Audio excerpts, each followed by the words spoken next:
السلام عليكم ورحمة الله وبركاته. نحمده ونصلي على رسوله الكريم أما بعد فأعوذ بالله من الشيطان الرجيم بسم الله الرحمن الرحیم. الحمدللہ ثم الحمدللہ. ہمارا قرآنی دعاؤں کا سلسلے کا آغاز ہوتا ہے اور آج اس کا پہلا لیکچر ہم لوگ شیئر کرنے لگے ہیں انشاءاللہ. اور آپ لوگوں سے التماس کرتی ہوں کہ دعا کیجیے کہ اللہ تعالی ہم سب کو اس پر استقامت نصیب فرمائے اور ہمیں دعاؤں کی اہمیت کے بارے میں سیکھنا نصیب فرمائے. اور ہم انشاءاللہ اس کورس کے اندر دیکھیں گے کہ دعا کی اہمیت کیا ہے اور دعا کو مانگنے کا طریقہ کیا ہے. اس کے ساتھ ساتھ ہم یہ بھی سیکھیں گے انشاءاللہ کہ دعا کی اہمیت کے ساتھ ساتھ کہ دعا ہماری زندگی میں کس طرح سے اہمیت رکھتی ہے اور ہمیں کس طریقے سے دعا مانگنے کے لیے اللہ کے سامنے پیش ہونا چاہیے اور وہ کون سے طریقے ہیں جن سے دعاؤں کی قبولیت ہوتی ہے انشاءاللہ. انشاءاللہ ہم وہ ساری چیزیں آج اس لیکچر میں بہت ساری چیزیں دیکھیں گے اور باقی چیزیں انشاءاللہ آہستہ آہستہ آپ لوگوں کے ساتھ شیئر کی جائیں گی.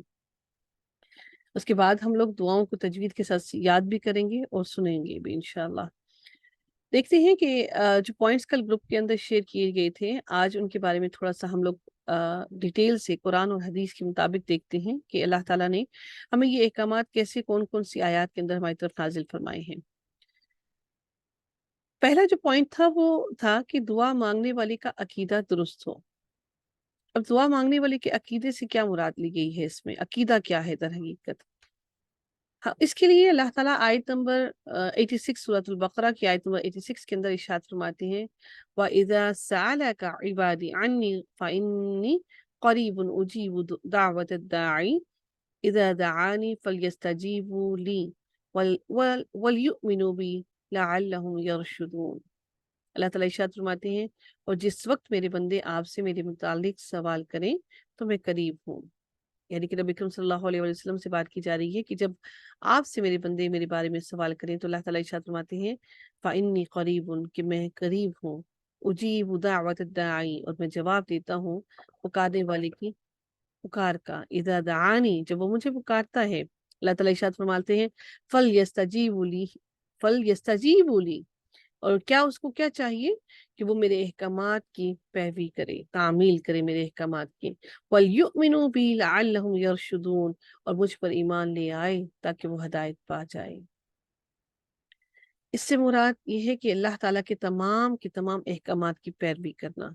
اس سے مراد یہ ہرگز نہیں ہے کہ ہم ان احکامات کی پیروی کریں جو ہمارے دل کو بھا جائیں اور ان احکامات کو اگنور کر دیں بنی اسرائیل کی طرح جو ہمارے دلوں کو نہ بھائیں. تو اللہ تعالیٰ نے کہا ہے کہ ان کو چاہیے کہ اللہ تعالیٰ پکارنے والے کے پکار کا تب جواب دیتا ہے جب وہ اللہ کے احکامات کی تعمیل کرتا ہے. اسی لیے جو اللہ کے احکامات کی زیادہ پیروی کرنے والے ہوتے ہیں ان کی دعائیں بڑی جلدی ہی قبول ہو جاتی ہیں. اللہ تعالیٰ ہم سب کو اپنے احکامات کی پیروی کرنے والوں میں شامل کرے، آمین یا رب العالمین. پوائنٹ نمبر 2 دیکھتے ہیں کہ دعا میں اخلاص ہو. اب اخلاص سے کیا مراد ہے؟ اس کے لیے آیت نمبر 5 سورۃ البینہ کی آیت نمبر 5 میں اللہ تعالیٰ ارشاد فرماتے ہیں وَمَا أُمِرُوا إِلَّا لِيَعْبُدُوا اللَّهَ مُخْلِصِينَ لَهُ الدِّينَ حُنَفَاءَ اور انہیں صرف اس بات کا حکم دیا گیا تھا کہ یکسو ہو کر صرف اللہ تعالیٰ کی عبادت کریں. یعنی کہ وہ یکسوئی کے ساتھ وہ اللہ تعالیٰ کی عبادت کریں کہ یکسو ہو کر ان کے دل یکسو ہو اور یکسوئی سے وہ اللہ رب العزت کی عبادت میں مشغول رہیں. اب ہمارے دلوں میں نہ تو خلوص ہے نہ اخلاص ہے، بس عبادت کیے جا رہے ہیں اور ہمارے دل نہیں جانتے کہ ہم وہ کیا عبادت کر رہے ہیں. تو ہمارے دلوں کو چاہیے کہ ہم اللہ رب العزت کے سامنے جو بھی عبادت کریں پورے خلوص اور یکسوئی سے کریں. پوائنٹ نمبر 3 کو دیکھتے ہیں. اللہ تعالیٰ اس کے اندر دیکھتے ہیں کہ ہمیں کون سی آیت کے اندر ہمیں اس کے بارے میں علم ہوتا ہے. عاجزی کے ساتھ دعا مانگے، کہ جب بھی دعا مانگی جائے وہ عاجزی سے مانگی جائے. اور یاد رکھیے گا کہ اللہ تعالیٰ کو سب سے زیادہ عاجزی میں دعا مانگنے کے لیے جو طریقہ پسند ہے وہ سجدے کی حالت ہے. ہم میں سے بہت سے لوگ کہتے ہیں کہ ہم ہاتھ جوڑ کر بھی اللہ کے سامنے مانگ رہے ہوتے ہیں، سر اٹھا کر آسمان کی طرف دیکھ کر بھی مانگ رہے ہوتے ہیں، اللہ تعالیٰ کو جو سب سے زیادہ عاجزی پسند ہے وہ اس کے سامنے سر بسجود ہونا سب سے زیادہ اللہ تعالیٰ کو پسند ہے۔ تو وہ عاجزی کی سب سے بہترین علامت ہے۔ سورۃ الاعراف آیت نمبر 55 کے اندر اللہ تعالیٰ ارشاد فرماتے ہیں ادعوا ربکم تضرعا وخفیۃ، اپنے رب کو گڑ گڑا کر اور چپکے سے پکارو، گڑ گڑا کر پکارو اور چپکے چپکے پکارو۔ تہجد کا وقت وہ بہترین وقت ہے جب انسان چھپ کر اللہ تعالیٰ کو چپکے سے خاموشی سے پکار سکتا ہے، اور اللہ تعالیٰ اس وقت کی دعاؤں کو رد نہیں کرتا۔ جب انسان اپنا آرام، اپنی زندگی کا سب کچھ چھوڑ کر اٹھتا ہے اور اللہ تعالیٰ کے سامنے دعائیں کرتا ہے تو اللہ تعالیٰ وہ دعائیں ضرور قبول کرتا ہے۔ اسی بارے میں اللہ تعالیٰ ارشاد فرماتے ہیں سورۃ الانبیاء کی آیت نمبر 90 کے اندر انہم کانوا یسارعون فی الخیرات ویدعوننا رغبا ورہبا وکانوا لنا خاشعین۔ اللہ تعالیٰ ارشاد فرماتے ہیں بے شک وہ نیکیوں میں بڑھ چڑھ کر حصہ لیتے اور ہمیں امید و خوف کے ساتھ پکارتے تھے اور وہ ہم سے ڈرتے بھی تھے۔ اللہ سے جب بھی مانگیں تو خوف سے مانگیں، ڈر سے مانگیں، اور امید بھی رکھیے کہ اللہ تعالیٰ دینے والا ہے۔ ایسا نہ ہو کہ ہم نا امیدی سے مانگیں، نا امیدی سے مانگی گئی دعائیں اللہ تعالیٰ کبھی قبول نہیں فرماتے۔ تو ہمیں چاہیے کہ ہم جب بھی اللہ سے مانگیں پورے یقین اور امید میں رہیں کہ اللہ رب العزت ہی دینے والا ہے اور اس کے سوا کوئی دینے والا نہیں، اور جب اللہ تعالیٰ کسی کو عاجز کر دے تو کوئی اس کو دے نہیں سکتا۔ تو جو بھی چیز مانگنی ہو، اس کے لیے صحابہ کرام فرماتے ہیں کہ جب ان کے جوتے کا تسمہ بھی ٹوٹا کرتا تھا اس کے لیے بھی وہ اللہ تعالیٰ کو پکارتے تھے کہ اللہ سے مانگتے تھے۔ آج ہم اپنی چیزوں کے لیے لوگوں سے مانگتے ہیں، تو یہی وجہ ہے کہ ہم رسوا ہوتے ہیں۔ اپنی ہر چیز کے لیے اللہ کی طرف رجوع کیجیے۔ پوائنٹ نمبر 4 کو دیکھتے ہیں کہ اس میں بات کی جا رہی ہے کہ دعا سے پہلے اللہ تعالیٰ کی حمد و ثنا کریں، پھر نبی اکرم صلی اللہ علیہ وآلہ وسلم پر درود شریف بھیجیں۔ اب اس سے مراد کیا ہے کہ ہم کیا کریں، کہ اللہ تعالیٰ کی حمد و ثنا سے کیا مراد ہے؟ وہ تمام اسماء و صفات اللہ تعالیٰ کے، اور اس کے بعد سورۃ الفاتحہ، ثنا، یہ ساری باتیں ہم دعا کے آغاز میں اللہ تعالیٰ کی ساری حمد و ثنا بیان کریں، اور پھر نبی اکرم صلی اللہ علیہ وآلہ وسلم پر درود شریف بھیجیں، اور پھر جو ہمارے دلوں میں ہے، جو مانگنا چاہتے ہیں وہ اللہ تعالیٰ سے مانگ لیں۔ نبی اکرم صلی اللہ علیہ وآلہ وسلم ارشاد فرماتے ہیں، الترمذی کی حدیث نمبر 3477 ہے، جس میں ارشاد ہوتا ہے، نبی اکرم صلی اللہ علیہ وآلہ وسلم ارشاد فرماتے ہیں کہ سب سے پہلے اللہ تعالیٰ کی حمد و ثنا بیان کریں، پھر نبی اکرم صلی اللہ علیہ وآلہ وسلم پر درود بھیجیں، اور اس کے بعد جو دل میں آئے مانگ لیں۔ انشاءاللہ اس طریقے سے دعائیں قبول ہوں گی اور وہ انشاءاللہ رد نہیں ہوں گی۔ پوائنٹ نمبر 5 کو دیکھتے ہیں کہ دعا کے وقت اللہ تعالیٰ کے اسماء و صفات کو وسیلہ بنائیں اور اپنے نیک اعمال کو وسیلہ بنائیں۔ اس سے کیا مراد ہے؟ اس سے مراد یہ ہے کہ اللہ تعالیٰ کو کسی وسیلوں کی ضرورت نہیں ہماری دعاؤں کو قبول کرنے کے لیے۔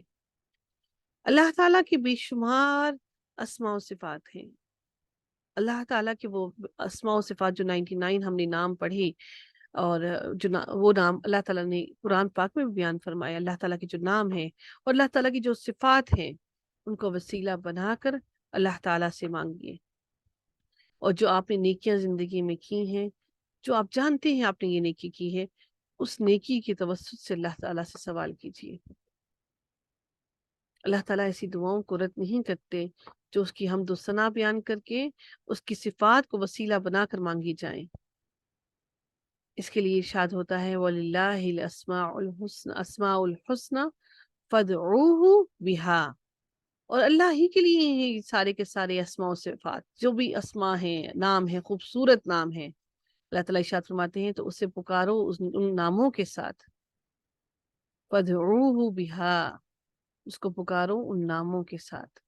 اسی طرح سورۃ المائدہ کی آیت نمبر 35 کے اندر اللہ تعالیٰ ارشاد فرماتے ہیں یا ایھا الذین آمنوا اتقوا اللہ وابتغوا الیہ الوسیلہ، اے لوگوں جو ایمان لائے ہو، ڈرو اللہ تعالیٰ سے اور اللہ تعالیٰ کی طرف اللہ تعالیٰ کو پکارو، تلاش کرو۔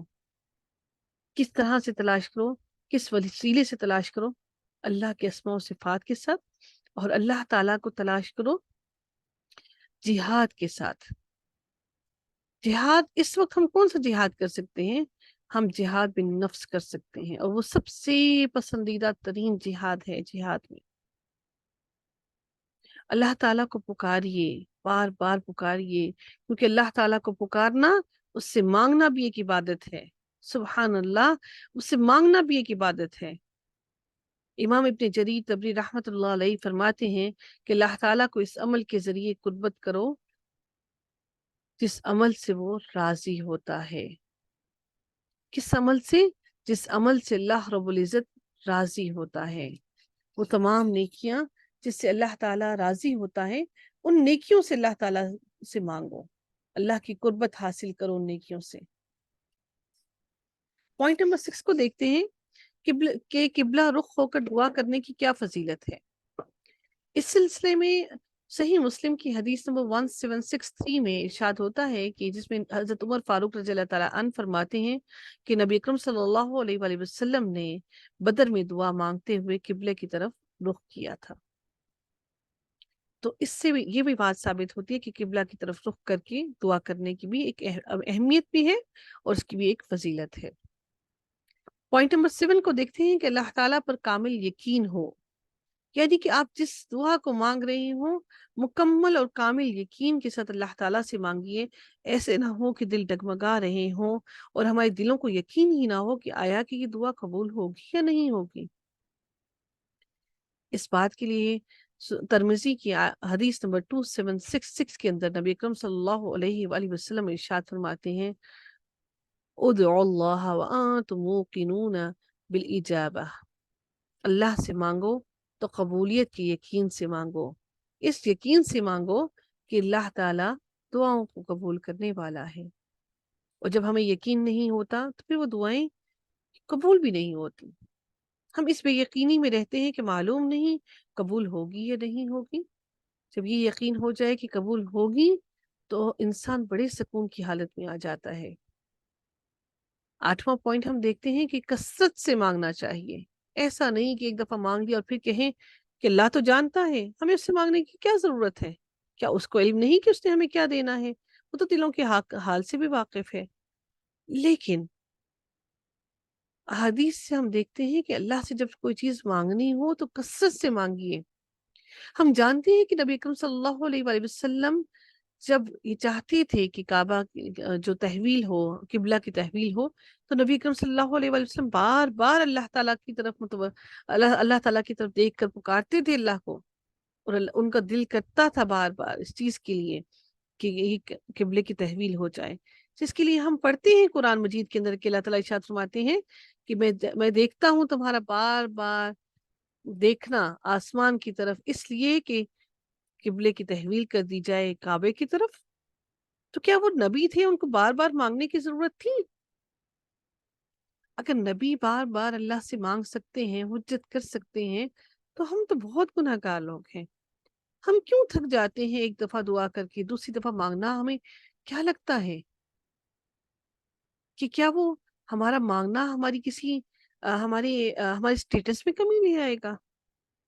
تو اللہ سے مانگیے تو کثرت سے مانگیے، بار بار مانگیے۔ اللہ کو مانگنا پسند ہے ہمارا۔ اللہ کسی کو جلدی عطا کر دیتا ہے اور کسی کے بار بار مانگنے پر اس کو عطا کرتا ہے۔ اسی طرح اس کے لیے نبی اکرم صلی اللہ علیہ وآلہ وسلم بخاری شریف کی حدیث نمبر 6340 اور مسلم کی حدیث نمبر 2735 کے اندر ارشاد ہوتا ہے کہ نبی اکرم صلی اللہ علیہ وآلہ وسلم نے ارشاد فرمایا کہ انسان مایوس ہو کر دعا مانگنا چھوڑ دیتا ہے، حالانکہ ایسا نہیں کرنا چاہیے، بلکہ کثرت سے مانگنا چاہیے۔ تو مایوس ہو کر اللہ سے مانگنا نہ چھوڑیے گا کبھی بھی۔ اللہ تعالیٰ سے کثرت سے مانگیے، بار بار مانگیے۔ 9th جو پوائنٹ ہے اس میں ہم دیکھتے ہیں کہ حلال کھانے پینے کا اہتمام کرنا چاہیے تاکہ دعا قبول ہو۔ انفارچونیٹلی آج وہ وقت آ گیا ہے کہ ہم میں سے کسی کو بھی حلال اور حرام کے بیچ میں ڈفرنس نہیں معلوم رہا۔ اللہ تعالیٰ ہمارے حال پر رحم فرمائے، ہماری نسلوں پر رحم فرمائے۔ اس کے لیے صحیح مسلم کی حدیث نمبر 1015 کے اندر ارشاد ہوتا ہے، نبی کریم صلی اللہ علیہ وآلہ وسلم ارشاد فرماتے ہیں، لوگو اللہ تعالیٰ پاکیزہ ہے اور پاکیزہ ہی قبول فرماتا ہے، اور اللہ تعالیٰ نے مومنین کو بھی وہی حکم دیا ہے جو رسولوں کو دیا۔ ایسا نہیں کہ رسولوں کے لیے کچھ اور حکم تھا اور ہمارے لیے کچھ اور حکم ہے۔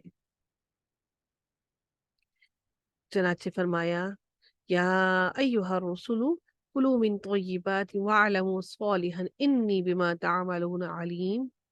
یہ المؤمنون کی آیت نمبر 51 میں ارشاد ہوتا ہے کہ اے رسولو پاکیزہ چیزوں میں سے کھاؤ اور نیک عمل کرو، بے شک تم جو بھی عمل کرتے ہو میں اسے جانتا ہوں۔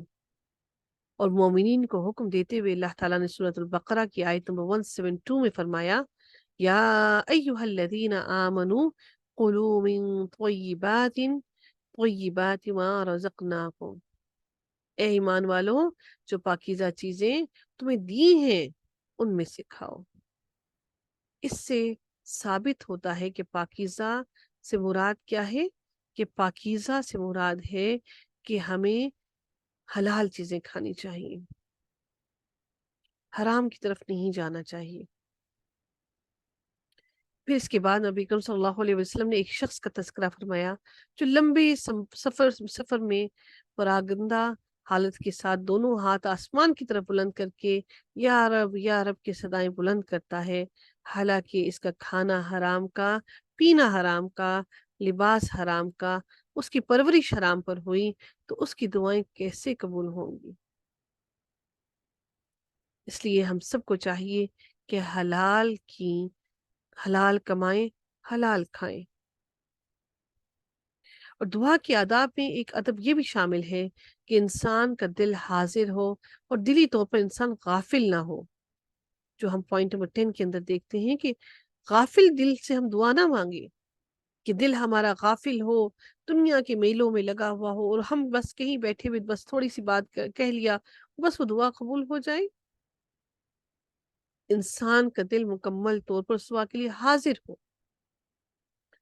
جس کے لیے ابی ہریرہ کی حدیث آتی ہے کہ قال رسول اللہ صلی اللہ علیہ وآلہ وسلم ادعوا اللہ وانتم موقنون بالاجابہ واعلموا ان اللہ لا يستجیب دعا من قلب غافل، کہ غافل دل کی دعا قبول نہیں ہوتی ہے۔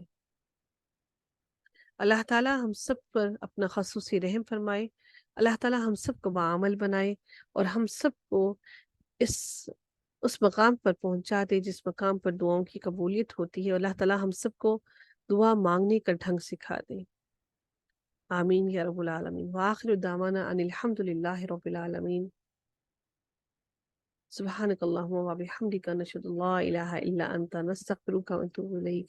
السلام علیکم ورحمۃ اللہ وبرکاتہ۔